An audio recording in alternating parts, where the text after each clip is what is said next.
यह घटना उत्तराखंड के देवगिरी पहाड़ों में स्थित किले की है, जो अब कोठी बन गई है। कई वर्षों पहले वहां के राजा राजीव सरकार ने अपनी राजकुमारी की हत्या कर देता है और सारी कहानी यहीं से शुरू होती है। तो आइए देखते हैं आखिर आगे हुआ क्या। साल 2022 का अक्टूबर था। उत्तराखंड के एक छोटे से कस्बे धनौल्टी में बारिश की हल्की बूंदें गिर रही थी। पहाड़ी इलाका, चारों ओर घना जंगल और घुमावदार सड़कें। यहाँ की एक पुरानी कोठी देवगिरी पिछले कई सालों से वीरान पड़ी थी। कहते हैं यहाँ कुछ ऐसा हुआ था जो लोगों ने भूलने की कसम खा ली थी, लेकिन समय सब कुछ भुला देती है। शहर से आए एक विवाहित जोड़ा विवेक और रीना ने देवगिरी को किराए पर ले लिया। विवेक एक लेखक था और रीना स्कूल टीचर। उन्हें शांति चाहिए थी और देवगिरी उन्हें परफेक्ट लगी। इतनी बड़ी कोठी इतने कम किराए में, क्या बात है, रीना ने कहा। मकान मालिक बूढ़ा शंभुनाथ बस इतना बोला, रात के बाद सावधान रहना। देवगिरी में अतीत की परछाइयां अब भी चलती है। दोनों ने हंसकर टाल दिया।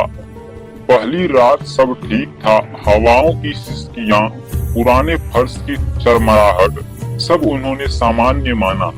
लेकिन रात के करीब 2 बजे रीना की नींद खुली। उसे लगा किसी ने उसका नाम लिया, बहुत धीमे, जैसे कोई कान में फुसफुसा रहा हो। उसने चारों ओर देखा, कुछ नहीं था। विवेक सो रहा था। उसने खुद को समझाया कि शायद सपना था। लेकिन सुबह बाथरूम के शीशे पर कुछ उभरा हुआ दिखा। शुरुआत हो चुकी थी। अगले दिन रीना ने आस पड़ोस के लोगों से बात की, पर सबने टाल दिया। एक बूढ़ी औरत गोमती बुआ धीरे से कही, बेटा, देवगिरी पहले राजीव सरकार का था। बहुत साल पहले उसकी बीबी नीलिमा ने वहाँ खुदकुशी कर ली थी, लेकिन लोगों का कहना था वो मरी नहीं थी, मार दी गई थी, और तब से उस घर में जो भी रहा जिंदा नहीं बचा। रीना को डर लगने लगा, लेकिन विवेक ने इसे एक कहानी समझकर अनदेखा कर दिया। अगले कुछ दिनों में चीजें अजीब होने लगी। लाइटें अपने आप जलने बुझने लगी। कमरे में ठंडी हवा महसूस होती, जबकि खिड़कियां बंद थी। घर के सबसे पिछले कमरे से कभी कभी सिसकियों की आवाज आती। फिर एक रात रीना ने उस कमरे की तस्वीरें अपने फोन में खींची, लेकिन जब तस्वीरें देखी तो हर फोटो में एक साया था। एक औरत भीगी साड़ी में, उलझे बाल और सुनी आंखें। उस रात जब रीना बिस्तर पर लेटी, उसे अपने पैरों पर किसी का हाथ महसूस हुआ, ठंडा बर्फ की तरह। उसने चीखते हुए उठकर लाइट जलाई, कोई नहीं था। कुछ दिनों बाद विवेक का व्यवहार बदलने लगा। वह शांत रहने लगा, कमरे में अकेले बड़बड़ाता रहता। एक रात रीना ने उसे सामने दीवार में बात करते देखा। हाँ, मैं करूँगा जो तुम कहोगी, कोई नहीं बच पाएगा, मैं करूँगा। रीना ने झकझोर कर उसे होश में लाया, लेकिन विवेक को कुछ याद नहीं था। अगली सुबह रीना को घर के तहखाने में एक पुराना बॉक्स मिला। उसमें कुछ जले हुए फोटो और डायरी थी, और खून से सना नीलिमा की दुपट्टा थी।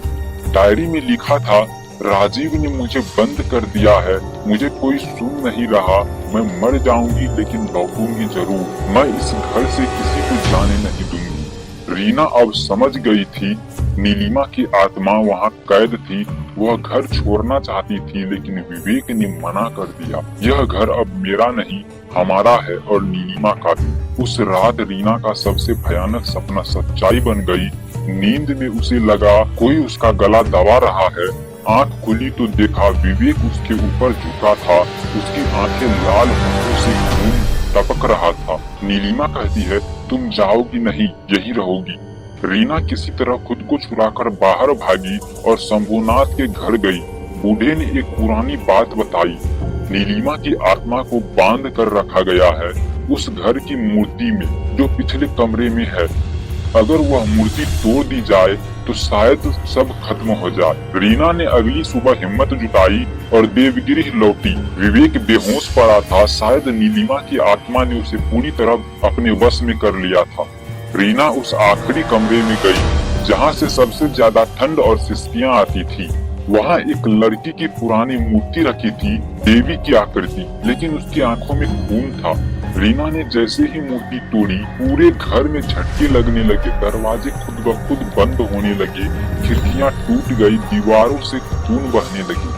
नीलिमा की आत्मा सामने प्रकट हुई, भयंकर रूप में, आंखों में आग, बाल उड़ते हुए आवाज गूंज रही थी।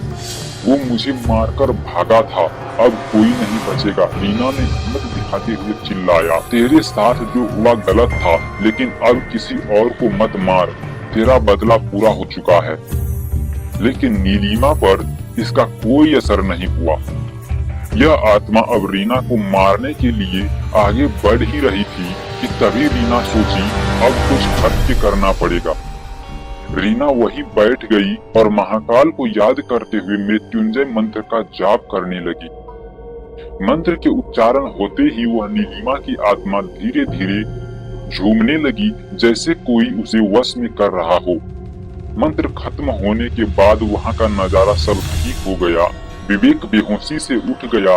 अब सामान्य रीना ने सब कुछ पैक की और उसी दिन देवगिरी छोड़ दिया।